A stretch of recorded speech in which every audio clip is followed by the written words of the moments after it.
Hey there, welcome to Synth. My name's Luke. Here's a rant. It's about Ableton Live 12. I'm going to try and do it in less than 10 minutes. Okay, there's a hubbub around Live 12. And I just want to talk about what I think Live 12 is for. Because people are complaining that they didn't get the features they wanted, or if you reference this Reddit post, they're saying, look at all these features that people have been asking for years and years and years, and how dare Ableton not implement these feature requests. So let's talk about Live 12. Let's talk about the three groups of users that Ableton generally supports with Live.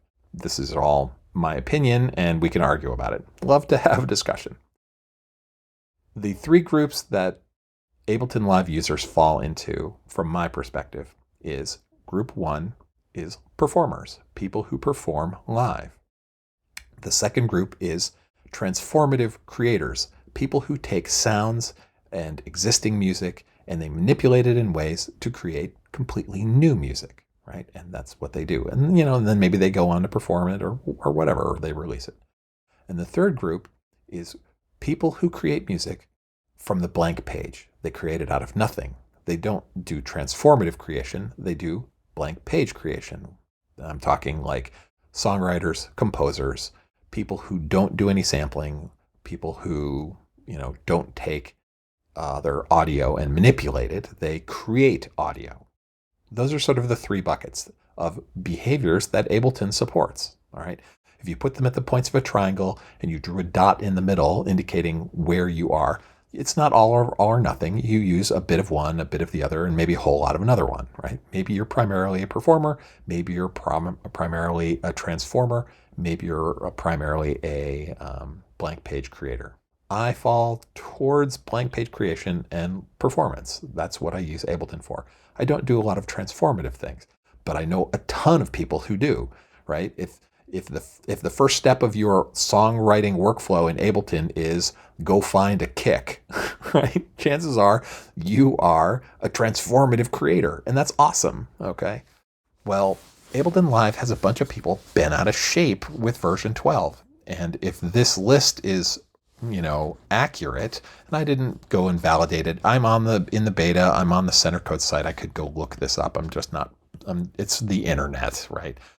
If we take this and say these are the top ranked features that people are asking for, and then we go look at the features that came out in Live 12, and by the way, this list is in prioritized order, right? As a software company, Ableton, when they say, here are the new features, I'll tell you right now, the stuff at the top of the list is their most important stuff for this release, and everything else underneath it is also important, but less prioritized, a little lower, right? People are bent that a lot of this stuff still isn't there, and they're citing it's been asked for since Live 9, it's 3 releases and it's not coming, and we're all bent. Let's talk about what Live 12 is for, okay?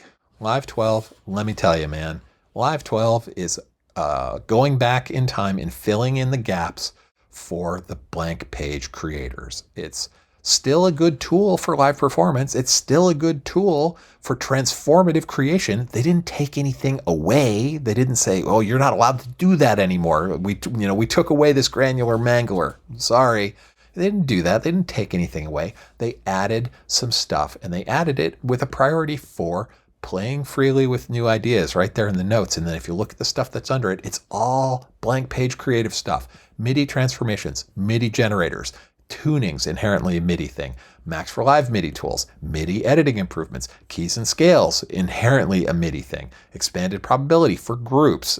This is, again, a MIDI thing. That's it. That's what's in bucket number 1. So here's our feature list.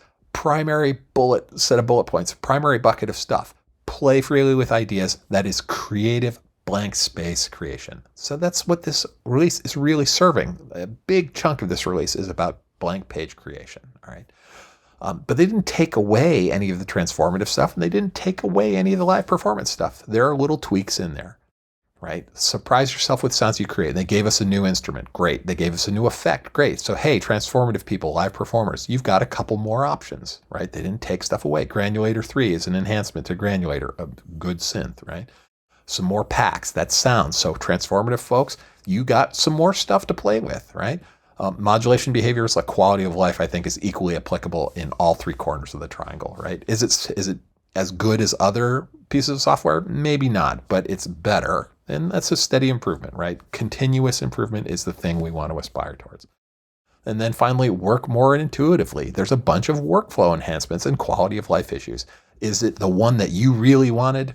Maybe not, but it's the ones that we could get to because they're at the bottom of the list, right? The goal was to get the top stuff in, the creative blank space creativity stuff in, and then a little bit of the sound stuff. Those were more important than the workflow things. And so we fit in what we could fit in the workflow space. And if it doesn't cover the stuff that you really wanted here, sorry, but it didn't make it worse. So I don't think you've got a leg to stand on ranting that this is still not done yet.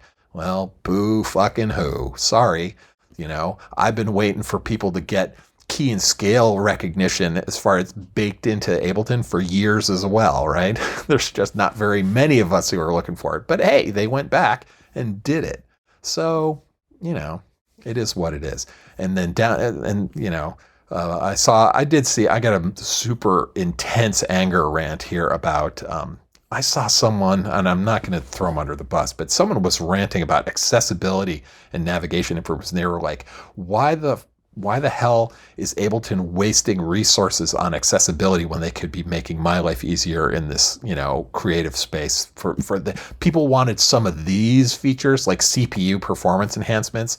They were like, why are they not fixing the CPU problem? They're going to the trouble of, making it accessible. And it's like, for people who are complaining there, I'm pissed. Okay. Fuck you, buddy. All right. As far as accessibility, any software company that drives accessibility for, disabled people to use their software, the blind and things like that, people are physically disabled. And they're like, we're going to add some features that make you capable of being creative and make music.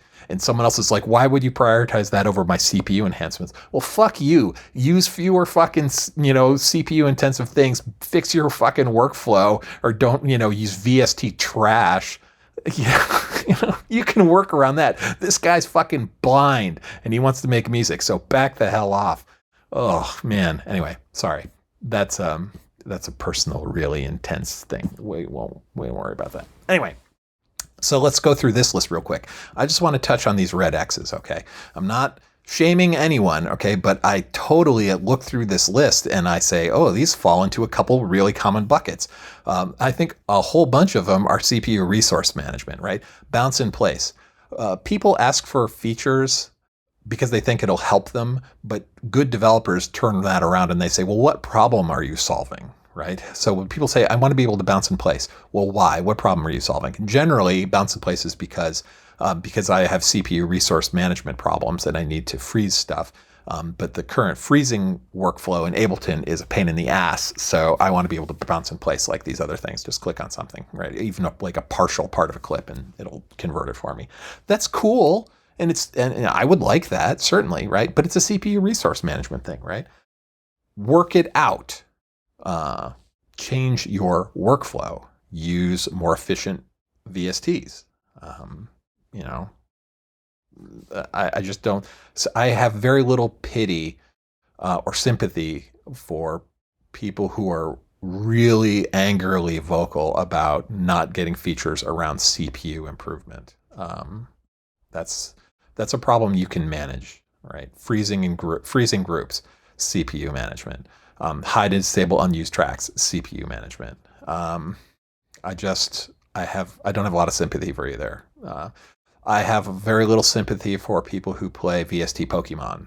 All right. I understand. I love VSTs too. I have a whole bunch, right? But I don't have thousands, and I don't have, the problem with VSTs and plugins is it allows you to make the quality of the system worse and the developers can't do anything about it. It's not that they can't do anything about it, but any package management system that allows you to just pull in a third-party stuff arbitrarily, because I can install a VST from anywhere, and because it's really easy to make VSTs now, Luke, the really terrible VST coder, can have a really slick marketing page and then, sucker you into paying $5 for my awesome killer new transformative VST, or my awesome new MIDI generation VST, and then you install it in your system and it totally like destabilizes everything. Ableton does what they can. Software developers do what they can to solve that problem. But something like, it's down here somewhere, putting it in a sandbox, sandboxing VSTs, that's a band-aid on a larger problem of a whole bunch of VSTs are crap, right? So if you just curated your VST collection a little bit more tightly, tried something and it's like, how often does it crash? Yeah, it's sandboxed. It still crashes every time, but because it's sandboxed, I don't care because it just restarts it and I just keep going about my merry way. That's like saying, I've got self-reinflating tires, but after a year's worth of usage, you've got tires that have, thousands of nails in them and it looks like shit. If you can work that way, fine. That's probably a terrible metaphor, but I'm not a fan of solving a core problem by slapping a Band-Aid on it. And VST Sandbox feels like a Band-Aid to me. I don't know. Anyway. I'm not going to go through this whole list. The whole bunch of these are like VST management, VST Pokemon stuff, CPU workflow problems. Some of these things are awesome and I would love them as features, but until then, if they come, they come. I care about this blank page creation stuff. Oh, and my dog is here. He's crying. He wants some attention. Hang on a second. Anyway, so the practical upshot here is, what is Live 12 all about? Live 12 is about blank page creation. That's their primary feature enhancement set for this, right? There's a bit there for the transformative creators, and there's a bit there for live performers, as always. But they didn't take anything away from those people, right? They're just filling gaps in the blank page creators space, which I think is great.